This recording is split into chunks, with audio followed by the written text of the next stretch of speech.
Hello, my name is Rachel. If we've never met before, I like to talk about spirituality, healing, transformation, overcoming challenges, holistic health, manifesting. I want to help people suffer less. And there are lots of ways to do that. And today I want to talk about how to decondition. Now, this is going to be a constant practice, much like some of the other things that I talk about. However, it's important to understand at least what's going on at times. So hopefully this will give some insight and help you on your journey. If you go back a little bit, back to the basics, we have brains that take in information and they make sense of the world and they come up with certain beliefs about how things are the way they are. So when I say conditioning, that means basically all the messages you got when your brain was forming. So we all get conditioning from society and the culture and the country that we live in. We get conditioning from our parents, from friends, from going to school. A good example of conditioning might be peer pressure. Or for me, that conditioning of looking at like movies and TV shows where high schoolers acted a certain way, so then you go to high school and you think like, well, why isn't my experience like that? Or I think, so some of the conditioned things that I've seen that I have really pushed against that really have not have resonated with me would be, like in high school, like I did not want to be a teenager that did other typical teenager stuff, like partying or being physical at that age. I basically went to school and I did extracurriculars throughout middle school and high school, sometimes piano, sometimes sports. But I mean, I had some friends, but I kind of liked staying by myself. I didn't really have great best friends. Also the conditioning of how all relationships need to look like. And we were also very conditioned to get into a relationship. And if you're not in a relationship, then there's something wrong with you.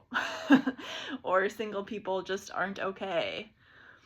Or, body image stuff. Conditioning is like, you have to look a certain way. You have to eat a certain diet. You have to, we all have to agree with each other on this one big thing. But as you can see now, right, especially in politics or other situations and scenarios, we don't all agree on things. So when I look at my journey of deconditioning, right, I don't know, I didn't seek out to do it, but it just kind of happened. So one example I can give would be, big sports take up a lot of our media. Especially men's sports. Women's sports are getting more recognition now, but I don't really care about the winning or losing. Like, I've liked sports because I like to be active. I was never super competitive though, and I'm like, I need to win. Like, I just liked to play. I didn't really care about being number one.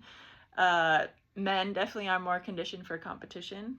I've read that. I forget, not in a study, but like a book or something, because I have struggled to understand men, so I researched that a lot on my own. But yeah, I was just like kind of unplugging from that. Like, I don't really care, like my dad still watches sports, and I know he does that as an escape because he feels stressed. He's like, I just want to watch something so I don't have to think about my own stuff.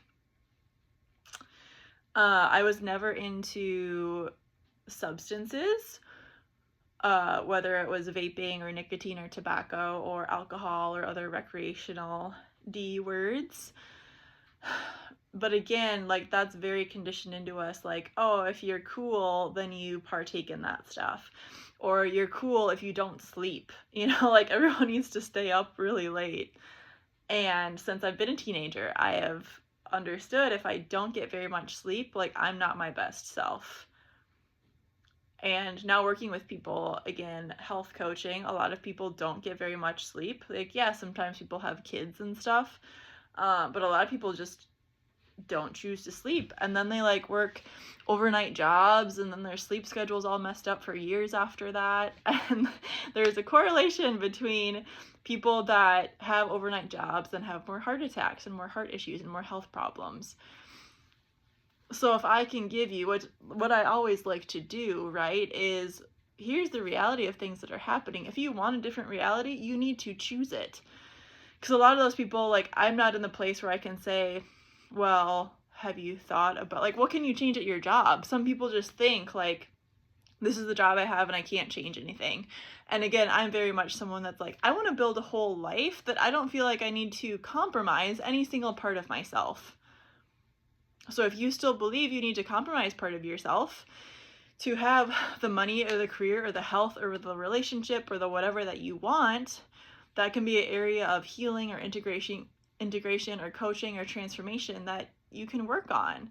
Believe me, it's a crazy journey to get there, and I have stubbed my toes a lot along the way, and I have stepped on other people's toes, and I've had big feelings and other people have had big feelings. But my new background on my phone that I found a couple days ago is, you are not here to please any of these mother words. And as a recovering people pleaser and just staying small and not choosing to be myself and feeling safe enough to be myself, like, I'm just not going to go back to where I was. And that's why I'm so passionate about this work that I do with healing and coaching, because I hate that people stay small, and I hate that people, like, another conditioned thing is losing your virginity. Like, it hurts my heart, and it's terrible that people or kids just want to get it over with. Like, that's not the sacredness of what that can be. So how you decondition is choosing to remove yourself. Now, you don't have to go be a monk and live up in the mountains. That is something that some people do. You can go be a monk in California. I know someone who's doing that. It might be unplugging from certain people on social media. Maybe you don't go on social media for a couple days. Go outside into nature and touch a tree. Tell people in your life, like, hey, I need a little bit of space today. I need to process a lot of things and reflect on where I'm at in my life and where I want to be. Maybe if you are watching a sport or a reality show or something and you're like, I'm kind of bored, like, this isn't doing what it used to do for me, right? That dopamine hit, that oxytocin release isn't there for you.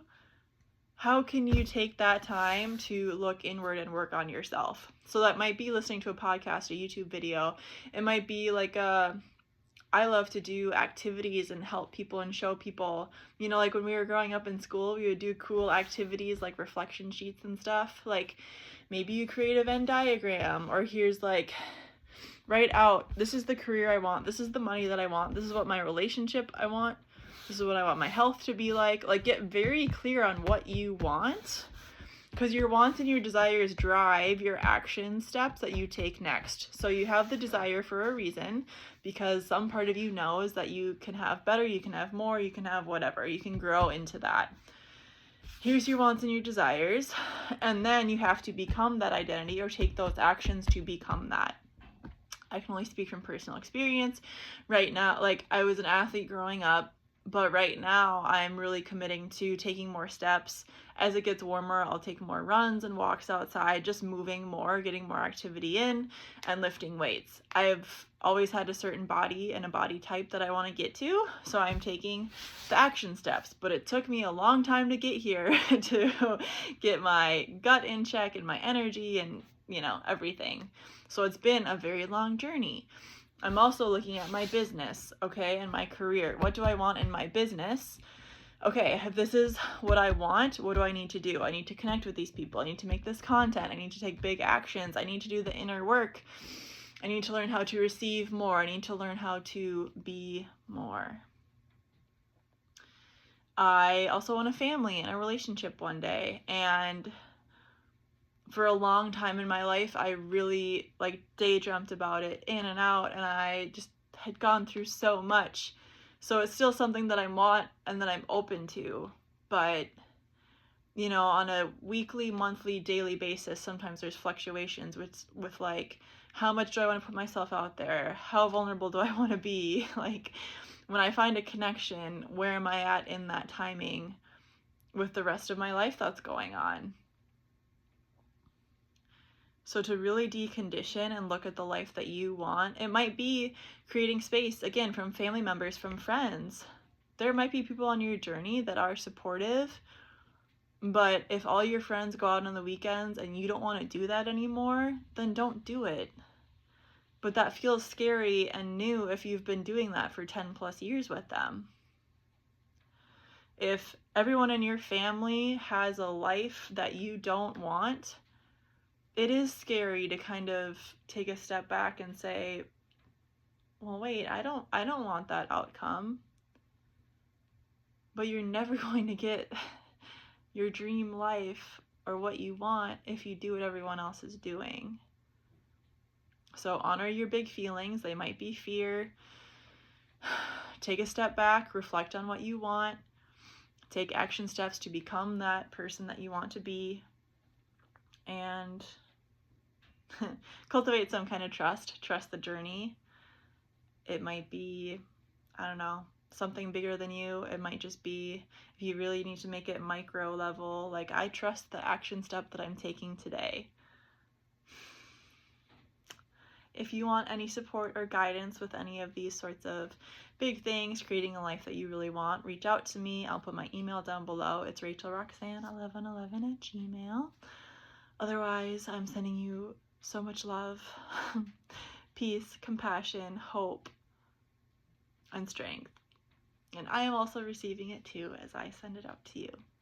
Thank you so much, and I'll see you soon. Bye.